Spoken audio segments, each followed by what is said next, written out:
Yes, please.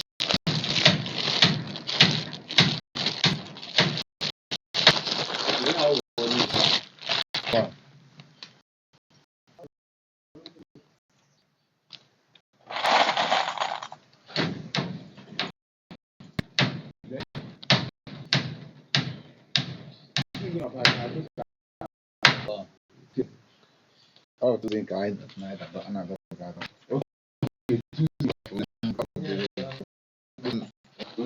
Ma, welcome. My name, you are welcome. Please help me. I want to go.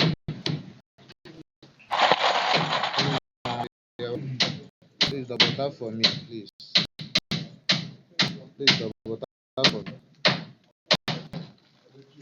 please. I mean, right now.